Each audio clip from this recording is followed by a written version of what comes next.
الحمد لله نحمده ونستعينه ونستغفره ونؤمن به ونتوكل عليه ونعوذ بالله من شرور أنفسنا ومن سيئات أعمالنا من يهده الله فلا مضل له ومن يضلل فلا هادي له ونشهد أن لا إله إلا الله وحده لا شريك له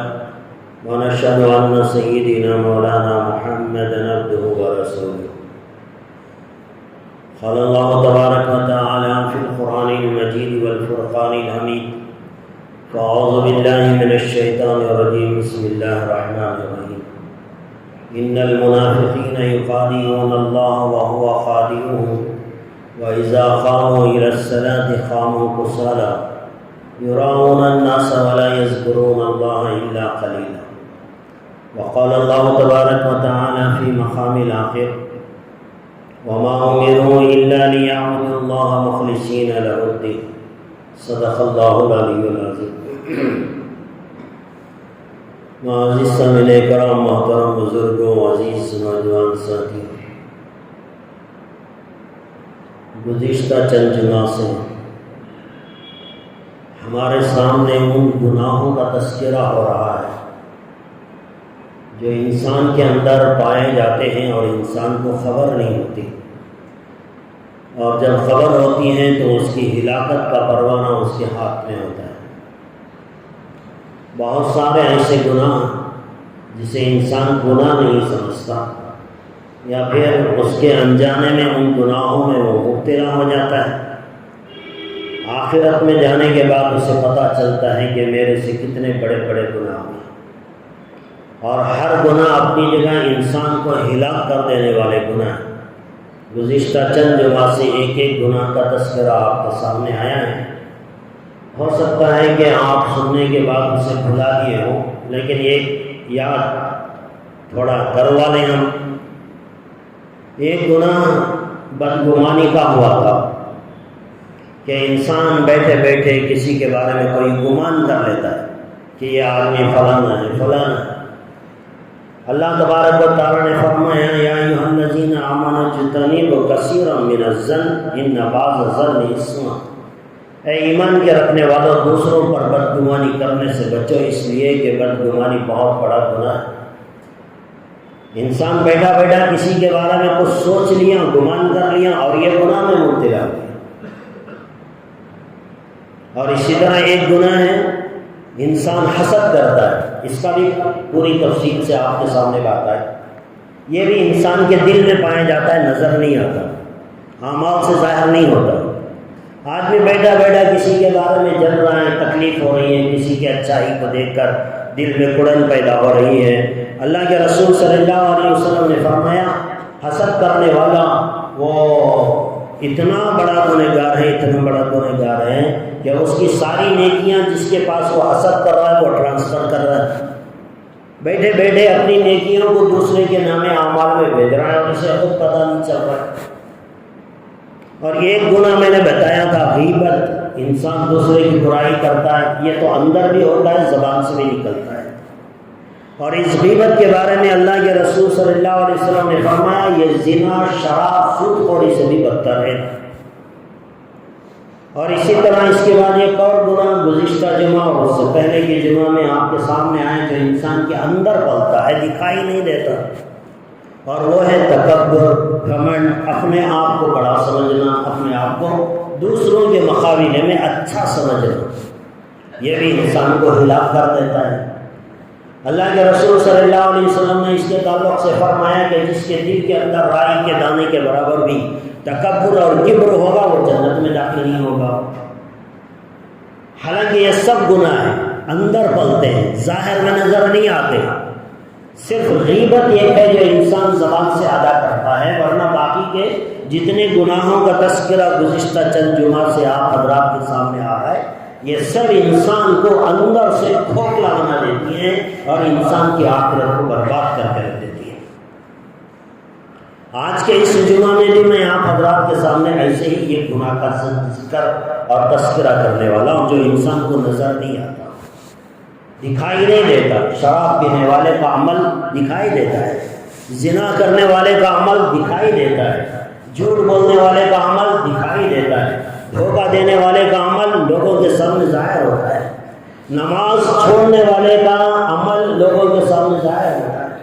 زکوٰۃ نہیں دینے والے کا عمل لوگوں کے سامنے ظاہر ہوتا ہے. لیکن بعض گناہ ایسے جو انسان کے دل میں پائے جاتے ہیں, ظاہر میں بالکل نظر نہیں آتے, بالکل نظر نہیں آتے.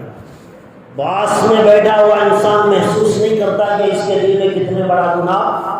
ہو رہا ہے. ساتھ میں رہنے والی بیوی کو پتہ نہیں چلتا, ماں باپ کو پتہ نہیں چلتا, بھائی بہن کو پتہ نہیں چلتا, 24 گھنٹے ساتھ میں رہنے والے پارٹنر, بزنس پارٹنر کو پتہ نہیں چلتا. اتنا چھپے ہوئے یہ گناہ ہیں. ان سارے گناہوں میں سے ایک گناہ آج میں آپ حضرات کے سامنے رکھ رہا ہوں. آج جس گناہ کا تذکرہ میں آپ کے سامنے کرنے جا رہا ہوں, یہ ان گناہوں سے ذرا عجیب گناہ ہے. اس گناہ کے اندر زیادہ تر وہ لوگ پائے جاتے ہیں جو اپنے آپ کو بڑا دیندار سمجھتے ہیں, اور جو لوگ ان کا خود کا گمان یہ ہوتا ہے کہ بھئی میرے پاس تو اتنے اعمال ہیں, میں نے اتنی نیکیاں کر ڈالی ہیں کہ اب تو میں اللہ کے عذاب سے گویا مجھے دنیا ہی کے اندر جنت کی سرٹیفکیٹ مل جائے گی, اتنے اعمال خیر میں نے دنیا میں کر لیے.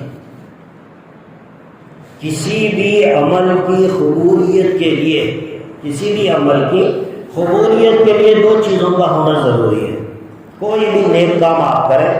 2 چیزوں کا ہونا ضروری ہے.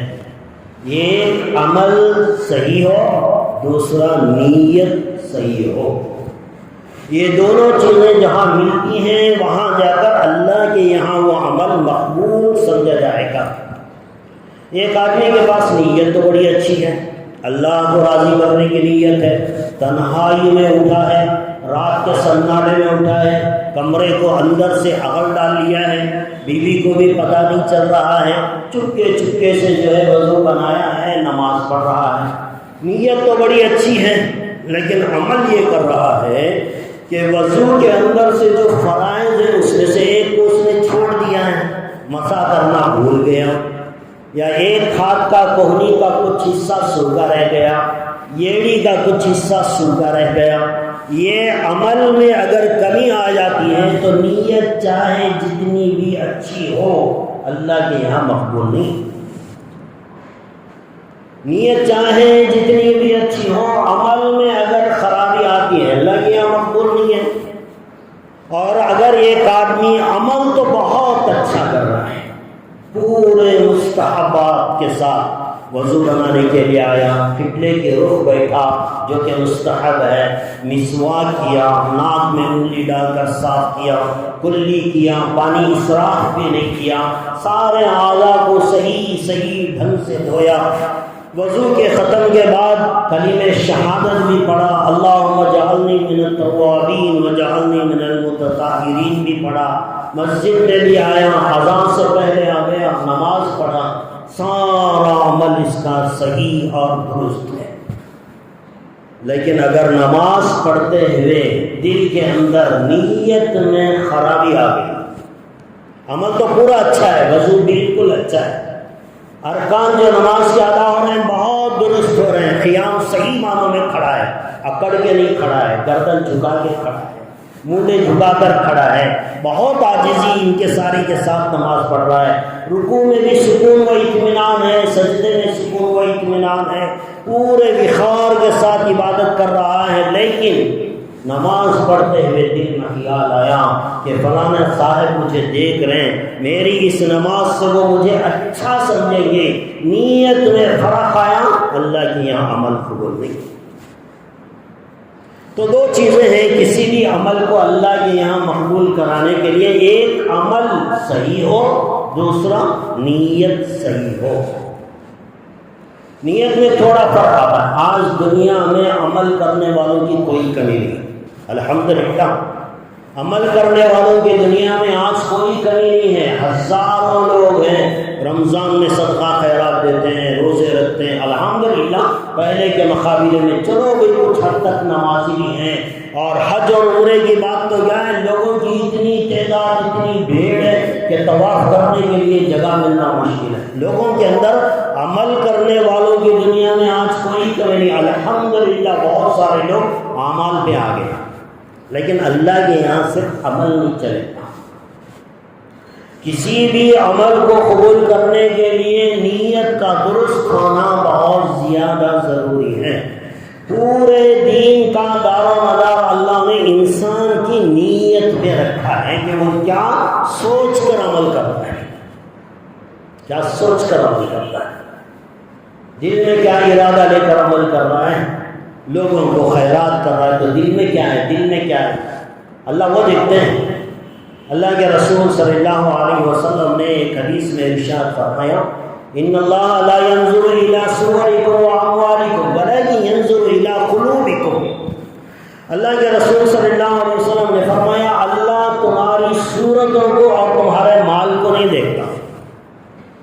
تمہاری صورت کیسی بنی ہے، اچھی ہے، خراب ہے، یا صورت تم نے رونے کی بنائی ہے، عاجزی کی بنائی، یا مال تم نے کتنا خرچ کیا ہے، اللہ یہ نہیں دیکھتا۔ ان اللہ لا ينظر الى صورکم واموالکم، تمہارے مال کو بھی نہیں دیکھتا، تمہاری صورتوں کو بھی نہیں دیکھتا، ولکن ينظر الى قلوبکم، بلکہ اللہ تبارک و تعالیٰ تو تمہارے دل کو دیکھتا ہے، دل میں کیا ہے، کیا لے کر عمل کر رہے ہو، کیا سوچ کر عمل کر رہے ہو، کسے خوش کرنے کی نیت سے عمل کر رہے ہو، لوگوں کی زبان سے تعریفیں سننے کے لیے عمل کر رہے ہو، یہ اللہ دل کو دیکھتا ہے۔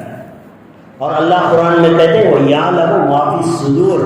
میں تو دل کے اندر پائے جانے والے جذبات کو بھی جانتا ہوں۔ یہ انسان ہے، انسان کے ظاہری عمل کو دیکھ سکتا ہے، لیکن اللہ کی ذات وہ ہے جو ظاہری عمل کو بھی دیکھتی ہے، وَيَعْلَمُ مَا فِي الصُّدُورِ، دل کے اندر پائے جانے والے جذبات کو بھی اللہ دیکھتے ہیں۔ اللہ کے رسول صلی اللہ علیہ وسلم کا گزر ایک جماعت کے اوپر ہوا، صحابہ اکرام آپس میں بیٹھے کچھ ڈسکس کر رہے ہیں، بات چیت کر رہے ہیں۔ اللہ کے رسول صلی اللہ علیہ وسلم کی عادت مبارکہ تھی کہ جب کسی جماعت کو کچھ بات چیت کرتے ہوئے دیکھتے تھے تو پوچھ لیتے تھے کہ کیا کر رہے ہو، کس کے بارے میں بات کر رہے ہیں۔ یہ اللہ کے رسول صلی اللہ علیہ وسلم کی عادت تھی تاکہ معلوم ہو کہ میرے صحابہ کیا سوچ رہے ہیں، اور اگر وہ غلط سوچ رہے ہیں تو میں ان کی اصلاح کروں۔ اللہ کے رسول صلی اللہ علیہ وسلم نے جب ایک جماعت کو دیکھا صحابہ اکرام کی بیٹھے کچھ بات چیت کر رہے تھے، اللہ کے رسول صلی اللہ علیہ وسلم نے ان سے پوچھا کہ اے میرے صحابہ کس بات پہ بات ہو رہی ہے، کون سی ٹاپک پہ ڈسکس چل رہا ہے؟ صحابہ اکرام رضوان اللہ تعالیٰ علیہ اجمعین نے ارشاد فرمایا یا رسول اللہ صلی اللہ علیہ وسلم، اے اللہ کے رسول ہم کانا دجال کے فتنے کے بارے میں سوچ رہے ہیں۔ دجال کا فتنہ بہت بڑا فتنہ ہے، اور اللہ کے رسول صلی اللہ علیہ وسلم نے فرمایا دنیا کے اندر جتنے نبی آئے ہر نبی نے اپنی امت کو دجال کے فتنے کے بارے میں مطلع کیا ہے، بتایا ہے کہ دجال کا فتنہ دنیا میں آنے والا ہے۔ آپ اندازہ کریں، سارے نبی دنیا میں جتنے نبی اور رسول آئے ہر نبی نے اپنی امت کو دجال کے فتنے کے بارے میں انفارم کیا ہے، بتائیں، تو وہ آپ اندازہ کریں کہ وہ کتنا بڑا فتنہ ہوگا۔ اور اللہ کے رسول صلی اللہ علیہ وسلم نے یہ بھی فرمایا دنیا جب سے بنی جتنے فتنے دنیا میں وجود میں آئے ہیں یا قیامت تک آئیں گے، ان سارے فتنوں میں سب سے بڑا فتنہ دجال کا فتنہ ہے۔ اس میں ہزاروں ایمان والے اپنا ایمان کھو دیں گے، کفر قبول کر لیں گے، دجال کو خدا مان لیں گے۔ آج تک اتنا بڑا فتنہ نہ دنیا میں آیا ہے نہ قیامت تک آئے گا۔ سب سے بڑا فتنہ جب سے دنیا بنی اور جب دنیا ختم ہوگی، اگر سارے فتنوں میں بڑا فتنہ اگر کوئی ہے تو وہ دجال کا فتنہ ہے۔ تو صحابہ بیٹھے بات کر رہے ہیں، یقیناً بہت بڑا فتنے کی بات ہو رہی تھی۔ اللہ کے رسول صلی اللہ علیہ وسلم نے ان صحابہ کو فرمایا اے میرے صحابہ، یقیناً دجال کا فتنہ بہت بڑا فتنہ ہے، اس کے بارے میں آپ کا غور و فکر کرنا بڑی اچھی بات ہے، لیکن میں آپ کو بتاؤں یہ فتنہ تمہاری زندگی میں دجال سے بھی بڑا آنے والا ہے۔ دجال کا فتنہ ہی بہت بڑا فتنہ ہے، لیکن اللہ کے رسول صلی اللہ علیہ وسلم نے بتایا کہ تمہیں معلوم نہیں دجال کا فتنہ سے بھی ایک بڑا فتنہ تمہاری زندگی میں آئے گا اور تمہیں اس کا علم نہیں ہوگا۔ دجال تو نظر آئے گا نا، اعلان کرے گا وہ اپنے خدا ہونے کا، دجال ہونے کا، لوگوں کے سامنے اس کی نشانیاں پیش کی گئی ہیں، لیکن اللہ کے رسول صلی اللہ علیہ وسلم نے فرمایا کہ ایک فتنہ تمہاری زندگی میں، تمہاری مطلب قیامت تک آنے والے مسلمانوں کے لیے، صحابہ کی طرف جب بھی کوئی بات کی جاتی ہے تو وہ صحابہ کے لیے نہیں ہوتی، قیامت تک آنے والے مسلمانوں کے لیے ہوتی۔ تو اللہ کے رسول صلی اللہ علیہ وسلم نے صحابہ سے فرمایا دجال سے بھی بڑا اور خطرناک فتنہ تمہاری زندگی میں آ سکتا ہے اور وہ تمہیں نظر بھی نہیں آئے گا۔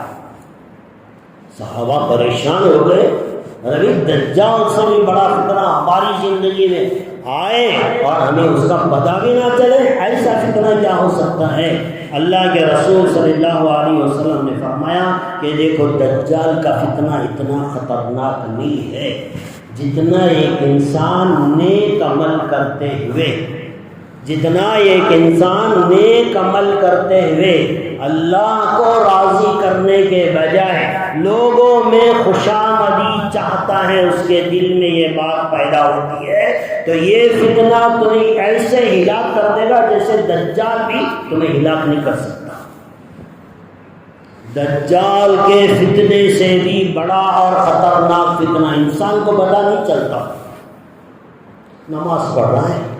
پڑھتے پڑھتے دل میں خیال آ گیا، لوگ دیکھ رہے ہیں مجھے نماز پڑھتا ہوں، تھوڑا سجدہ لمبا کر لوں، تھوڑا رکوع لمبا کر لوں، تھوڑا قیام لمبا کر لوں، تھوڑی دعا لمبی کر لوں تاکہ لوگ مجھے اچھا سمجھنے لگیں، میری نماز کو دیکھ کر لوگ مجھے پرہیزگار سمجھنے لگیں۔ جب انسان کے دل میں اللہ کی رضا کے ساتھ ساتھ، اللہ کی رضا کے ساتھ ساتھ لوگوں کی رضا بھی شامل ہے، حال ہو جاتی ہے تو یہ دجال سے بھی زیادہ خطرناک فتنہ ہے۔ یہ اتنا بڑا فتنہ ہے اور اللہ کے رسول صلی اللہ علیہ وسلم نے ارشاد فرمایا تم جانتے ہو یہ جو انسان کے دل میں عمل کرتے وقت ریاکاری پیدا ہوتی ہے، لوگوں کے اندر دکھانے کا جذبہ پیدا ہوتا ہے، لوگوں کو خوش کرنے کے جذبات اس کے دل میں پیدا ہوتے ہیں، معلوم ہے تمہیں یہ کیا ہے؟ صحابہ نے پوچھا یا رسول اللہ صلی اللہ علیہ وسلم یہ کیا ہے؟ اللہ کے رسول صلی اللہ علیہ وسلم نے ارشاد فرمایا یہ شرک اصغر ہے۔ شرک بہت بڑا گناہ ہے۔ قرآن کریم میں اللہ تبارک و تعالیٰ نے ارشاد فرمایا ان اللہ لا یغفر ان یشرک بہ ویغفر ما دون ذلک لمن یشاء، اللہ فرما رہا ہے میں شرک کو چھوڑ کر سارے گناہ معاف کر سکتا ہوں، ایک شرک ہے جسے میں معاف نہیں کر سکتا۔ شرک کے علاوہ چاہے انسان جتنا بھی بڑا گناہ لے کر آ جائے اگر اللہ چاہے تو وہ معاف ہو سکتا ہے۔ ان اللہ لا یغفر ان یشرک، شرک کے علاوہ جتنے گناہ چاہیں اللہ معاف کر سکتا ہے۔ اور اللہ تبارک و تعالیٰ نے قرآن کریم میں کئی جگہ پہ یہ بات ارشاد فرمائی کہ مشرکین کا ٹھکانہ جہنم ہے۔ اور شرک اتنا بڑا گناہ ہونے کے باوجود اللہ کے رسول صلی اللہ علیہ وسلم نے فرمایا جیسے شرک اللہ معاف نہیں کرتا، اللہ کی نگاہ میں یہ بہت بڑا گناہ ہے، اللہ اسے معافی نہیں فرمائیں گے، تو اسی شرک کے اندر یہ چھوٹا شرک ہے۔ ایک آدمی مسجد میں آتا ہے نماز پڑھتا ہے، پھر باہر جاتا ہے دوسروں سے بھی حاجتیں مانگتا ہے، دوسروں کے سامنے بھی سجدہ کر رہا ہے، مٹی پہ سجدہ کر رہا ہے، دوسروں کو خدا مان رہا ہے، یہ تو بڑا شرک ہو گیا۔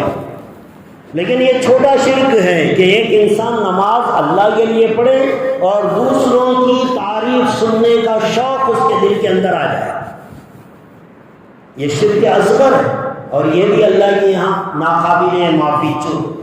اللہ کے یہاں معاف نہیں ہو سکتا۔ یہ ریاکاری کی جو بیماری ہے جب انسان کے اندر داخل ہو جاتی ہے تو یہ انسان کو اندر سے اس کے سارے اعمال برباد کر کے رکھ دیتی ہے۔ ارے بھائی ایک انسان زندگی میں گنہگار تھا، شراب پیا، جوا کھیلا اور زنا کاری کی، لوگوں کو دھوکہ دیا، بدکاری زندگی گزاری، وہ اگر جہنم میں جا رہا ہے کوئی تعجب کی بات نہیں۔ ایک گنہگار انسان اپنے گناہوں کی بدولت جہنم میں جا رہا ہے، کوئی تعجب کی بات نہیں۔ تعجب کی بات جب ہوگی جب ایک انسان دنیا میں نیک تھا، پرہیزگار تھا، نمازی تھا، حاجی تھا، رمضانی تھا، صدقہ خیرات کرنے والا، لوگوں کے ہاتھ بٹانے والا، نیک پرہیزگار انسان تھا، لیکن صرف اپنی نیت کی خرابی کی وجہ سے جہنم کے گڑھے میں ڈالا جائے گا۔ تعجب تو اس پر ہے، گناہ کر کے جہنم میں جانے والے پر تعجب نہیں ہے، تعجب تو اس پر ہے کہ جو انسان نیکی کرے اور جہنم کے گڑھے میں جائے۔ ایک صاحب ملک شام سے سفر کر کے آئے، حضرت ابو ہریرہ رضی اللہ تعالیٰ عنہ کے پاس۔ نیت یہ تھی کہ ابو ہریرہ روایتیں بڑے بیان کرتے ہیں، احادیث بیان کرتے ہیں، میں ڈائریکٹ جاؤں گا اللہ کے رسول صلی اللہ علیہ وسلم کی احادیث سنوں گا۔ ایک صاحب ملک شام سے سفر کرتے ہوئے حضرت ابو ہریرہ رضی اللہ تعالیٰ کے پاس گئے اور آ کر انہوں نے کہا ملک شام سے آیا ہوں، میں آپ سے حدیث سننے کا خواہش مند ہوں، آپ کچھ احادیث مجھے سنا دیں۔ حضرت ابو ہریرہ رضی اللہ تعالیٰ عنہ نے فرمایا کہ اگر تم ملک شام سے آئے ہو، پہلے پوچھ لیا اس کے علاوہ کوئی اور مقصد نہیں، کوئی مقصد نہیں، کوئی تجارت نہیں، کوئی رشتہ دار جس سے ملاقات نہیں، کوئی رشتہ دار نہیں، صرف ایک ہی ایک مقصد ہے کہ میں آپ سے حدیث سنوں۔ تو حضرت ابو ہریرہ رضی اللہ تعالیٰ عنہ اس ملک شام سے آنے والے آدمی کو سامنے بٹھائے اور کہا کہ دیکھو تم اتنی دور سے احادیث سننے کے لیے آئے ہو، بڑی محنت مجاہدہ کر کے آئے ہو، اور اس کے علاوہ دوسرا کوئی تمہارا ریزن بھی نہیں ہے یہاں آنے کا، تو میں تمہیں ایک حدیث ایسی سناؤں گا جو آج سے پہلے میں نے کبھی کسی کے سامنے بیان نہیں کی۔ اتنی دور سے جب آئے ہو تو ایسی حدیث سناؤ جو میں نے ابھی تک کسی کے سامنے بیان نہیں کی، پہلی دفعہ تمہارے سامنے بیان کرا۔ اب وہ صاحب بھی خوش ہو گئے، چلو بھائی یہ کیسی حدیث جسے کسی نے نہیں سنا، میں سنوں گا۔ تو حضرت ابو ہریرہ رضی اللہ تعالیٰ عنہ نے ان کو ایک جگہ بٹھایا، سامنے خود بیٹھ گئے اور یوں فرمایا کہ دیکھو ایک وقت تھا جہاں تم بیٹھے ہو وہاں میں بیٹھا تھا، اور جہاں میں بیٹھا ہوں وہاں میرے نبی بیٹھے تھے، اور میرے سامنے اللہ کے رسول صلی اللہ علیہ وسلم نے یہ حدیث ارشاد فرمائی، اور یوں فرمایا قیامت کے دن جب حساب کتاب شروع ہوگا، اتنا کہا اور ابو ہریرہ رضی اللہ تعالیٰ عنہ پر غشی کا عالم طاری ہو گیا، خوف طاری ہو گیا خدا کا، کب کپانے لگا جسم اور ایک دم سے بے ہوش ہو کر گر گئے۔ دوبارہ ان کو اٹھایا گیا، پانی پلایا، ہوش میں آئے، دوبارہ وہی ارشاد فرمایا میں تمہیں ایسی حدیث سناؤں گا جو اس سے پہلے میں نے کسی کو نہیں سنائی۔ پھر وہی بات بتائی، جہاں تم بیٹھے ہو وہاں میں بیٹھا تھا، جہاں میں بیٹھا ہوں میرے نبی بیٹھے تھے، میرے نبی نے یہ ارشاد فرمایا کل قیامت کے دن جب حساب کتاب شروع ہوگا تو اتنا کہنا تھا، پھر غشی آ گئی، پھر بے ہوشی ہو گئی۔ 3 مرتبہ بے ہوش میں ایک حدیث کو سنانے کے لیے۔ آخر اس حدیث میں کیا ایسا چیز تھی جسے بیان کرنے سے پہلے انسان بے ہوش ہو رہا ہے؟ اسی حدیث جسے بیان کرنے سے پہلے بیان کرنے والا بے ہوش ہو رہا ہے تو کتنی خطرناک بات اس کے اندر بیان کی ہوگی۔ اللہ کے رسول صلی اللہ علیہ وسلم کی اس حدیث کو حضرت ابو ہریرہ رضی اللہ تعالیٰ عنہ نے ان صاحب کے سامنے بیان کیا، 3 مرتبہ بے ہوشی کے بعد ہوش میں آنے کے بعد ارشاد فرمایا جانتے ہو اللہ کے رسول صلی اللہ علیہ وسلم نے فرمایا قیامت کے دن سب سے پہلے جہنم میں ڈالے جانے والے لوگ جن سے آگ بھڑکائی جائے گی، سب سے پہلے جہنم میں جانے والے انسان وہ گنہگار انسان نہیں ہوں گے، وہ شرابی نہیں ہوگا، وہ جواڑی اور زانی نہیں ہوگا، وہ بڑے بڑے گناہ کبیرہ کرنے والوں کو اللہ جہنم میں پہلے نہیں ڈالے گا۔ جہنم میں سب سے پہلے جن کو ڈالا جائے گا، جن سے جہنم کی آگ دہکائی جائے گی، وہ لوگ ہوں گے جو دنیا میں نیک عمل تو کرتے تھے لیکن اللہ کو راضی کرنے کے لیے، لوگوں کو دکھانے کے لیے، لوگوں میں نام کمانے کے لیے، لوگوں کی واہ واہ سننے کے لیے لوگ عمل کرتے تھے۔ اور اللہ کے رسول صلی اللہ علیہ وسلم نے فرمایا سب سے پہلے جہنم میں گنہگار نہیں، نیکی کا عمل کرنے والے اپنی بدنیتی کی وجہ سے جہنم میں ڈالے جائیں گے۔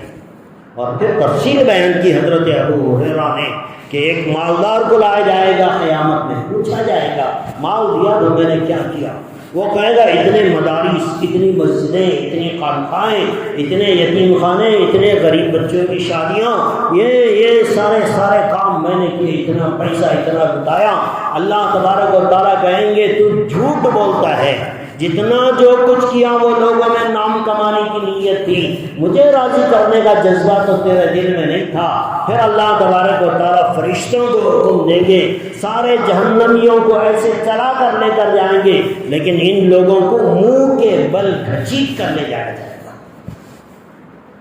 منہ کے بل گھسیٹ کر لے جایا جائے گا۔ اور سب سے پہلے جہنم میں یہی لوگ جائیں گے جن کی نیت صحیح نہیں ہوگی، عمل تو تھا، حاجی صاحب تھے، صدقہ خیرات کرنے والے تھے، زکوٰۃ دینے والے تھے، لوگوں سے ہمدردی کرنے والے تھے، فلاں تھے، عالم تھے، قاری تھے اور محدث تھے، پتہ نہیں کیا کیا۔ تو ایک مالدار، ایک عالم دین اور ایک طاقتور پہلوان، ان تینوں سے سوال ہوگا۔ وہ سب کہیں گے کہ ہم نے تیری دی ہوئی نعمت کو تیرے راستے میں خرچ کیا ہے۔ اللہ کہیں گے جھوٹ بولتے ہو، تمہاری نیت مجھے راضی کرنے کی نہیں تھی۔ منہ کے بل گھسیٹا جائے گا اور جہنم میں ڈالا جائے گا۔ عمل کر کے، نیک عمل کر کے جہنم میں جانے والا، اس پہ کتنا افسوس کیا جائے کم ہے۔ گناہ کر کے جہنم میں جا رہا، اس پہ تو افسوس نہیں، چلو بھائی اس نے گناہ کیا ہے۔ کتنی بڑی بد نصیبی ہوگی کہ ایک انسان نیک عمل کر کے جہنم میں جائے۔ اللہ ہم سب کی حفاظت کرنا ہے۔ آج عمل کرنے والوں کی کمی نہیں، ہر فیلڈ میں آپ کو نیک دیندار لوگ ملیں گے، لیکن نیتوں کا اگر جائزہ لے کر دیکھا جائے، یہ تو نیت دل کا معاملہ اللہ جانتا ہے کہ کس کے دل میں کیا نیت ہے، کون کس وجہ سے عمل کر رہا ہے، یہ تو اللہ جانتا ہے۔ تو اللہ انسان کے عمل کو دیکھتا ہے۔ ایک مرتبہ اللہ کے رسول صلی اللہ علیہ وسلم نے صحابہ سے فرمایا، اے میرے صحابہ دیکھو، مجھے تمہارے سے ایک تسلی تو یہ ہو گئی کہ تم شرک نہیں کرو گے، تم شرک نہیں کرو گے۔ جب دین غالب آ گیا، مکہ فتح ہو گیا، دین چاروں طرف پھیلنے لگا، صحابہ اکرام کی زندگیوں سے کفر، بت پرستی، شرک، اس کے جتنے شائبات تھے وہ سب ختم ہو گئے، خالص دین صحابہ اکرام میں تھا۔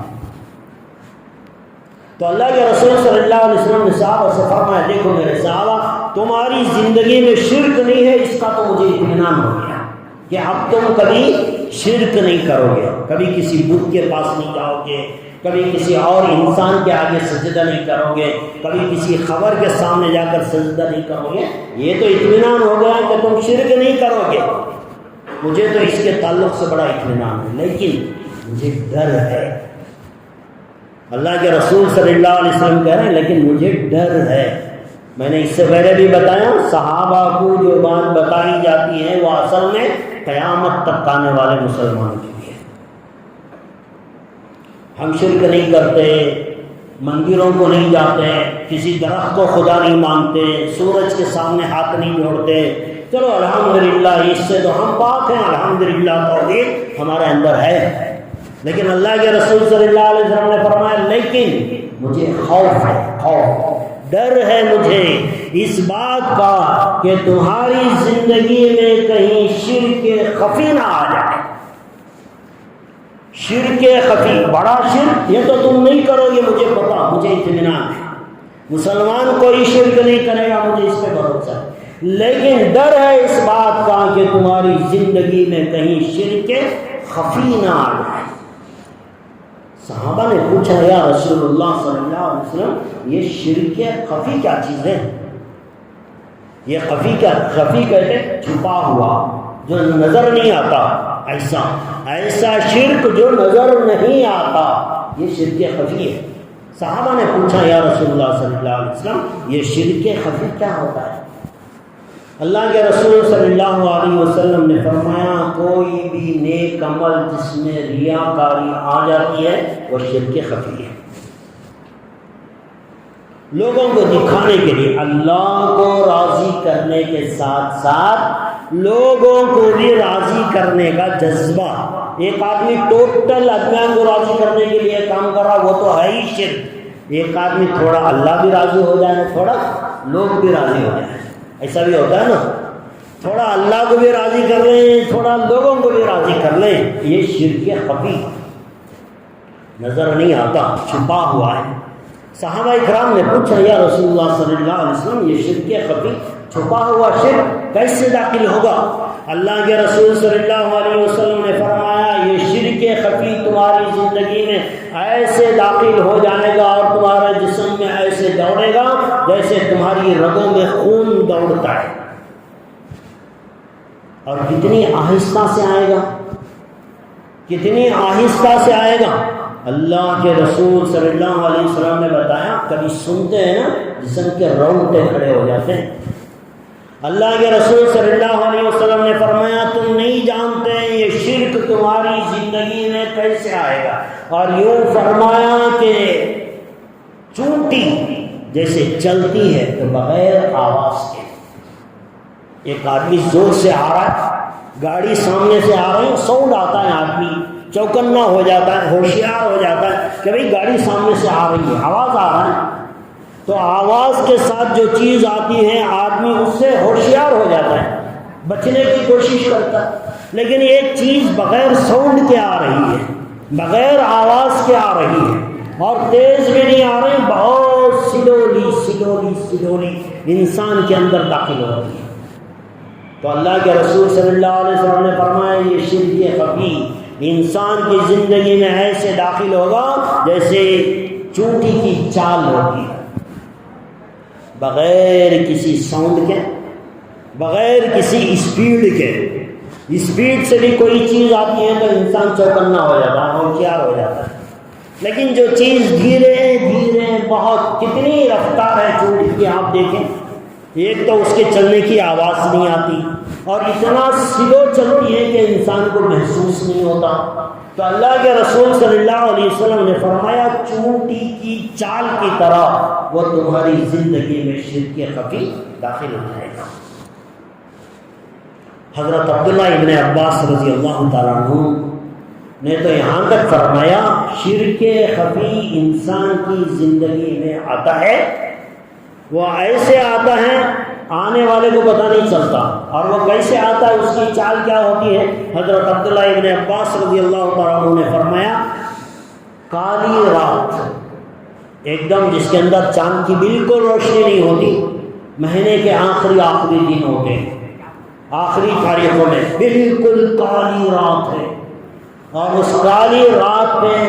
جب یہ کالی رات ہوتی ہے جیسے امواس کی وغیرہ رات ہوتی ہے، تو ایسی راتوں میں بڑا جانور بھی نظر نہیں آتا، چھوٹا جانور تو دور کی بات ہے، بالکل اندھیرا ہو تو سامنے سے بڑا جانور بھی نظر نہیں آتا۔ عبداللہ ابن عباس رضی اللہ تعالیٰ فرما رہے ہیں شرک خفی انسان کی زندگی میں ایسے داخل ہوگا جیسے تاریکی رات میں کالے پتھر پر کالی چونٹی چل رہی ہو، کہیں سے بھی کچھ آپشن نہیں، کہیں سے بھی کوئی سگنل نہیں، وہ ایسے انسان کی زندگی میں داخل ہو جائے گا کہ انسان کو پتہ نہیں چلے گا، اور یہ اچھے خواب دیکھ رہا ہوگا کہ میں تو یہ کیا، میں تو وہ کیا، میں نے کتنے نیک اعمال کر لیے، یہ کر لیا، وہ کر لیا، لیکن یہ دل کے اندر انسان کے شرک خفی ایسے داخل ہوگا کہ پھر اس کی ساری نیکیاں اللہ تبارک و تعالیٰ کے یہاں برباد کر دی جاتی ہیں۔ اللہ تبارک و تعالیٰ نے قرآن کریم میں یہ پورے انسان کا ذکر کیا ہے، اور بڑی اچھی مثال دی اللہ تبارک و تعالیٰ نے، بڑی عمدہ مثال تھی۔ اللہ تبارک و تعالیٰ اپنے کلام مجید کے اندر ارشاد فرماتے ہیں، دیکھو تم میں سے کوئی انسان اس چیز کو پسند کرے گا، سوال کر رہے ہیں اللہ، کیا تم میں سے کوئی انسان اس بات کو پسند کرے گا کہ ایک آدمی بڑھاپے کو پہنچ گیا، ایک آدمی بڑھاپے کو پہنچ گیا، بال سفید ہو گئے، کمزور ہو گئے، اور اس کی مالی پوزیشن یہ ہے کہ اس کے باغ ہیں، کھجوروں کا باغ ہے اور انگور کی ٹہنیاں اس کے باغ کے اندر لگی ہوئی ہیں، طرح طرح کے پھل اس کے باغ کے اندر لگے ہوئے ہیں، اور باغ کے درمیان میں سے جو ہے پانی کی نہر جا رہی ہے، یعنی خوشحالی کے سارے اسباب ہیں، پھل بھی ہیں، پانی بھی ہے، بڑا باغیچہ بھی ہے، یعنی ساری چیزیں اس کے اندر اچھی سے اچھی ہیں، اور یہ بوڑھا ہو گیا ہے، اور اللہ تبارک و تعالیٰ سمجھا رہے ہیں یہ بوڑھا ہو گیا اور اس کے گھر میں اس کے بچے بہت چھوٹے چھوٹے، کوئی کام نہیں کر سکتے، بالکل چھوٹے بچے۔ ایسی حالت میں ایک رات ایک زوردار آندھی آتی ہے، ایک زوردار آندھی آئی جس کے اندر آگ تھی، آگ، اور وہ آگ کا ایک جھونکا آیا، اس کے سارے باغیچے کو جلا کر راکھ کر دیا، نہریں ختم ہو گئی، جتنے پھل لگے تھے وہ سب ختم ہو گئے، جتنے درخت تھے وہ سب جل کر راکھ ہو گئے۔ اب یہ جب صبح میں اٹھا ہے تو اپنے ہاتھ پہ ہاتھ رکھ کر سوچ رہا ہے کہ اب کیا کروں، زندگی بھر کی کمائی ہوئی سرمایہ، زندگی بھر کی کمائی ہوئی دولت ایک رات میں، اور اس کے کچھ حصے میں ملیا میں کچھ نہیں بچا، سب ختم ہو گیا۔ اب آگے کچھ کر نہیں سکتا اس لیے کہ بڑھاپا آ گیا، زندگی بھر جو کمایا تھا وہ ایک رات میں ختم ہو گیا، اور آگے اب وہ نہیں جما سکتا اس لیے کہ بڑھاپا آ گیا، اور بچے اسے امپروو نہیں کر سکتے اس لیے کہ بچے بالکل چھوٹے ہیں۔ تو جیسے یہ انسان ایک رات کی تباہی کے بعد اب کفے افسوس کرتا ہے، اپنے ہاتھ پہ ہاتھ رکھ کر افسوس کرتا ہے، ایسا ہی انسان جب مر کر جاتا ہے تو وہ یہ سوچتا ہے کہ میں نے یہ کیا، میں نے یہ کیا، میں نے یہ کیا، میں نے مدرسے بنائے، میں نے مسجدیں بنائی، میں نے خانقاہ چلائے، میں نے یتیم خانے چلائے، میں نے فلاں فلاں فلاں فلاں کیا، لیکن اس کی ایک نیت، اس کے ایک نیت کی وجہ سے سارے اعمال اللہ کے یہاں آگ کی طرح جلا کر راکھ کر دیے جائیں، اور وہاں جا کر وہ کفے افسوس ملتا رہ جائے گا، ہاتھ پہ ہاتھ رکھے گا، افسوس کرے گا، اب کیا کروں، دوبارہ زندگی نہیں ملنے والی،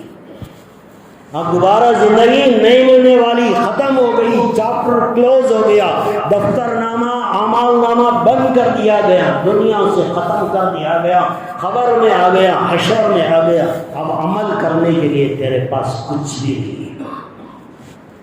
کتنے بڑے افسوس کی بات ہے دوستو، یہ عمل، یہ گناہ، ریاکاری، لوگوں کا دکھاوا، یہ انسان کے دل میں پایا جاتا ہے اور یہ نظر نہیں آتا۔ شوہر کے دل میں نیت کیا ہے بیوی کو پتہ نہیں چلتا، بیوی کے دل میں نیت کیا ہے شوہر کو پتہ نہیں چلتا، یہ تو اللہ جانتے ہیں، دلوں کا بھید تو اللہ جانتا ہے، وہ کھول کر رکھے گا کل قیامت کے دن سب کے دفتروں کو، اور بتائے گا کہ دیکھو تم نے کیا کیا کیا۔ ریاکاری کی ایک سزا تو آپ نے وہ سن لی کہ منہ کے بل گھچیلا جائے گا، جہنم میں پھینکا جائے گا، وہ تو آپ نے سنی۔ ایک اور حدیث میں اللہ کے رسول صلی اللہ علیہ وسلم نے فرمایا، جو انسان دنیا میں نیک عمل لوگوں کے دکھاوے کے لیے کرتا ہے، آج تو بغیر واہ واہ کے کوئی نیک عمل ہمارے سے نہیں ہوتا، بغیر واہ واہ کے ہمارا کوئی عمل نہیں ہوتا۔ 100 روپے دیں تو الاؤنسمنٹ ہونا چاہیے، مدرسے کے لیے 500 روپے دیں تو نام بیان ہو، فلاں صاحب نے 500 روپے دیے ہیں، نام چاہتا ہے انسان۔ تو یوں فرمایا کہ جو آدمی دنیا میں نیک نامی کی وجہ سے، لوگوں میں شہرت کے لیے، ریاکاری کی وجہ سے جو بھی نیک عمل کرے گا، کل قیامت کے دن اللہ اس کے دفتر کو سارے انسانوں کے سامنے کھولیں گے، ساری انسانیت کے سامنے کھولیں گے اور بتائیں گے تو نے مسجد بنائی، مدرسہ بنایا، وہ کیا، یہ کیا، لیکن تیری نیت ہمارے لیے نہیں تھی۔ سارے انسانوں کے سامنے اللہ اسے ذلیل کریں گے، رسوائی کا طوق اس کے گلے کے اندر ڈالیں گے۔ وہ دیکھے گا کہ جن لوگوں میں نام کمانے کے لیے میں نے کیا، آج تو ان لوگوں کے سامنے میری بے عزتی ہو رہی ہے۔ لوگوں میں بھی نام نہیں ملا، اللہ کے یہاں بھی نام نہیں ملا۔ کوئی بھی عمل قبول تب ہوتا ہے جب انسان اپنی نیت کو درست کرتا ہے، اخلاص ہوتا ہے۔ ریاکاری، لوگوں کو دکھانے کے جذبات جب آتے ہیں تو اللہ اس عمل کو برباد کر دیتے ہیں۔ اللہ کو ضرورت نہیں ہے ایسے عمل کی۔ اللہ کے رسول صلی اللہ علیہ وسلم سے زیادہ مخلص دنیا میں کوئی ہو سکتا ہے؟ ان سے زیادہ اللہ کو راضی کرنے والا اس کائنات میں کوئی ہو سکتا ہے؟ ان سے زیادہ قیمتی عبادت کرنے والا اس کائنات میں کوئی ہو سکتا ہے؟ اللہ تبارک و تعالیٰ نے ان کو تمام نبیوں کا امام بنایا۔ ان کی عبادت تو اللہ کے یہاں اتنا اونچا مقام رکھتی ہے، لیکن جب اللہ کے رسول صلی اللہ علیہ وسلم نے حجۃ الوداع کیا، حج کیا، حج سے فارغ ہو گئے، اللہ کے رسول صلی اللہ علیہ وسلم نے حج سے فراغت کے بعد جو دعائیں مانگی ہیں، ان دعاؤں میں سے ایک جملہ اللہ کے رسول صلی اللہ علیہ وسلم نے اللہ سے یہ مانگا تھا، اے اللہ ہم نے اس حج کو کیا ہے، اس حج کو ریاکاری سے حفاظت فرما۔ حالانکہ جتنے عمل جو ہوتے ہیں نا، سارے عمل میں پبلکسٹی انسان کو حج میں ملتی ہے، اس لیے اس میں اللہ کے رسول صلی اللہ علیہ وسلم نے خصوصی طور سے دعا مانگ کر اپنی امت کو بتایا کہ دیکھو عمل اللہ کو راضی کرنے کے لیے ہو، بھلے سے لوگوں کو معلوم ہو جائے، لوگ تعریف کریں، یہ ان کا معاملہ ہے، لیکن ہماری نیت اللہ کو راضی کرنا ہے، میرا اللہ خوش ہو جائے، میرا پروردگار خوش ہو جائے، دنیا، ساری دنیا میری مخالف ہو جائے، ساری دنیا مجھے برا بھلا کہے، کوئی پرواہ نہیں، یہ میرا اللہ مجھے کہہ دے کہ تو اچھا ہے، یہ بس ہے انسان کے لیے، ورنہ ساری دنیا کے انسان تعریف کر رہے ہیں، اللہ یہ کہہ دے کہ تو نے تو کچھ کیا نہیں، تو پھر یہ ساری دنیا کی زندگی ہماری حقارت چلی گئی، بیکار ہو گئی، کچھ کام کی نہ رہی۔ تو دوستو، عمل کرنے کے ساتھ ساتھ انسان کو چاہیے کہ وہ اپنے اعمال کے ساتھ ریاکاری سے اپنے آپ کو بچا لے۔ بہت بڑا گناہ ہے، شرک ہے، شرک اصغر کہا اللہ کے رسول نے، شرک خفی کہا اللہ کے رسول صلی اللہ علیہ وسلم نے، یہ بہت چھپ کر آتا ہے، لہذا اپنے کسی بھی عمل کو کرنے سے پہلے، کرتے ہوئے، کرنے کے بعد اپنے دل کا جائزہ لے لے اور ٹٹولے، کہیں میرے دل میں لوگوں کے سامنے واہ واہ، لوگوں کی تعریف سننے کے لیے کہیں یہ عمل نہیں کر رہا، نیک عمل ہو یا دنیا کا عمل ہو۔ ایک بات اچھی طرح نوٹ کر لیں، کوئی بھی عمل ہم اللہ کے علاوہ انسانوں کو خوش کرنے کی نیت سے نہیں کر سکتے۔ بہت سارے ایسی چیزیں، مثالیں دو تو بہت لمبی مثالیں ہیں۔ ایک آدمی کا رشتہ نہیں ہو رہا ہے، جوان ہے بیچارہ، کوئی بھی رشتہ دار آتے ہیں، لڑکی والے دیکھتے ہیں، ریجیکٹ ہو جاتا ہے۔ اب اس نے سوچا کہ بھائی کیا بات ہے، میرا تو رشتہ نہیں ہو رہا ہے، جو کوئی آتا ہے کچھ نہ کچھ بہانے بنا کر رشتہ ختم کر دیتا ہے۔ اب اس نے سوچا ایک راستہ ہے کہ بھائی نمازی بن جائے، اب میں نمازی بن جاؤں گا، مسجد میں جاتا رہوں گا، امام صاحب بھی رہیں گے، وہ بھی دیکھیں گے، لڑکی والے آ کر تعریف کریں گے، کم از کم مسجد کے ذمہ دار ہیں، محلے کی مسجد کے امام صاحب سے تو پوچھیں گے لڑکا کیسا ہے، پھر امام صاحب گواہی دیں گے ماشاء اللہ بڑے نمازی ہیں، بڑی پابندی سے نماز پڑھتے ہیں، تکبیر اولیٰ کے ساتھ پڑھتے ہیں۔ جب یہ کہیں گے تو میرا نکاح ہو جائے گا، رشتہ ہو جائے گا۔ اب یہ نماز ریاکاری ہے، یہ اللہ کے لیے نہیں ہو رہا ہے، یہ اپنے مطلب اور اپنے مقصد کے لیے لوگوں میں جھوٹی شان کمانے کے لیے ہو رہا ہے۔ جس دن رشتہ طے ہو جائے گا، انگوٹھی ہاتھ میں پڑ جائے گی، پھر یہ مسجد سے غائب ہو جائے گا۔ اب اسے اللہ کی نماز کی، مسجد کی، امام صاحب کی کوئی ضرورت نہیں۔ بعض ممالک کے اندر، اسلامی ممالک کے اندر، بینک سے جو قرضہ دیا جاتا ہے ان کو، وہ قرضہ دینے سے پہلے ان کی کیریکٹر سرٹیفکیٹ پوچھتے ہیں کہ بھائی تمہارا کیریکٹر سرٹیفکیٹ پیش کرو۔ اسلامی ممالک کے اندر جہاں بینک کا پورا ٹرانزیکشن دیکھا جاتا ہے کہ کتنی بار پیسے ڈالا ہے، کتنا نکالا، اس کا بیک گراؤنڈ کیا ہے وہ دیکھا جاتا ہے، اس کے ساتھ ساتھ اس کی کیریکٹر سرٹیفکیٹ بھی مانگی جاتی ہے کہ تم کیریکٹر سرٹیفکیٹ دو. اور اسلامی ممالک میں کیریکٹر سرٹیفکیٹ میں سب سے اہم ترین جو گواہی ہوتی ہے وہ محلے کے مسجد کے امام کی ہوتی ہے